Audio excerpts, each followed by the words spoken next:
महाराष्ट्र राज्याचे ग्रामविकास मंत्री जयकुमार गोरे यांनी भाजपचे खासदार उदयनराजे भोसले यांची बुधवारी भेट घेतली। सातारा जिल्हा विधानसभा मतदारसंघात 8 उमेदवार महायुतीचे निवडून आले। या विधानसभेमध्ये 8 उमेदवारांना निवडून आणण्यासाठी भाजपचे खासदार उदयनराजे भोसले यांनी महत्त्वाची भूमिका बजावली होती आणि विधानसभेचे नेतृत्व देखील संपूर्ण सातारा जिल्ह्यात केले होते। याच पार्श्वभूमीवर राज्याचे ग्रामविकास मंत्री जयकुमार गोरे यांनी शपथ घेतल्यानंतर साताऱ्यामध्ये जल्लोषात त्यांचं स्वागत करण्यात आलं। त्यानंतर जयकुमार गोरे यांनी खासदार उदयनराजे भोसले यांची भेट घेतली आणि सातारा जिल्ह्यात त्यांच्या नेतृत्वाखाली आणखीन भाजप पक्ष मजबूत करणार असल्याचा सुतोवाच देखील केला।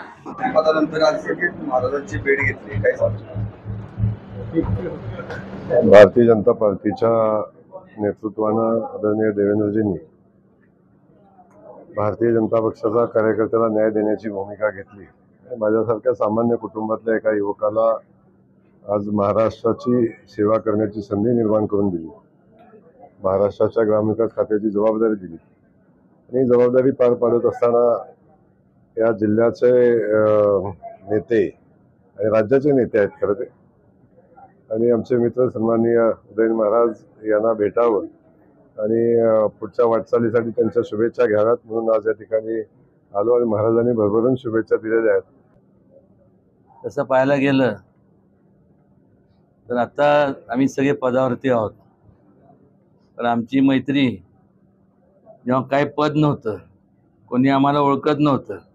तेव्हापासूनची आहे आणि मला खात्री आहे एकंदरीत अत्यंत प्रतिकूल परिस्थितीतनं जयकुमारांनी जो त्यांचा प्रवास केला आयुष्याचा, लोकांच्या पाण्याचा प्रश्न जो उचलून धरला आणि दुसरं काय नाही तर त्या संपूर्ण जो परिसर आहे दुष्काळी भाग, त्याला एका काळी आपण म्हणजे त्याला त्याचं अशी व्याख्या लोक देत होते। आज त्या संपूर्ण ठिकाणी गेल्यानंतर आज हिरवंगार आपल्याला जेव्हा पाहायला मिळतं तर अनेक लोकांचं, अनेक कुटुंबाची प्रगती पाहत असताना खऱ्या अर्थाने आज जे मोठं यश जयाभाऊ म्हणा किंवा इतर जेवढे जे काही आज या संपूर्ण या जिल्ह्यातले जे आमदार संपूर्ण महायुतीचे जे निवडून आले त्याचं मूळ कारणच हे आहे की एक सकारात्मक दृष्टिकोन ठेवून या सगळ्यांनी वाटचाल केली। मला अजून आठवतं की ज्यावेळेस कृष्णा खोरेची स्थापना करण्याकरता मुंडे साहेबांकडे मी त्यावेळेस गेलो होतो की आपण हे असं करावं, कारण की हा संपूर्ण जो भाग आहे खंडाळा असेल, मान, कटाव, हे तिथं अक्षरशः म्हणजे लोक तिथं जन्माला आले आणि म्हणून राहायचे, कारण की काय करणार काय, आणि त्या काळात सुद्धा नोकरीच्या शोधात विस्थापित कामाच्या निमित्त असेल, मग काय ह्या भागातले सुद्धा परळी किंवा ह्या संपूर्ण डोंगरी भागातल्या जवळीतले, जसं ह्या भागातले खालचे दुष्काळी भागातले हे लोक हे आपलं पोटाचं खळगा आणि भरण्याकरता, स्वतःच्या कुटुंबाचा उदरनिर्वाह करण्याकरता ह्या लोकांनी संपूर्ण मोठमोठ्या शहराकडे धाव घेतली आणि आता ज्याला आपण त्यावेळेस मायग्रेशन म्हणतो की इथून ते तिकडं मायग्रेट झाले। आज या ठिकाणी या संपूर्ण चारी जे काही सगळे आहेत, मग जयाभाऊ असतील, शिवेंद्रराजे असतील, शंभूराज असतील, शिवेंद्रराजे असतील, या सगळ्यांनी आणि सगळ्या आमदारांनी प्रयत्न करून जास्तीत जास्त कारखानदारी या संपूर्ण भागात आणावी,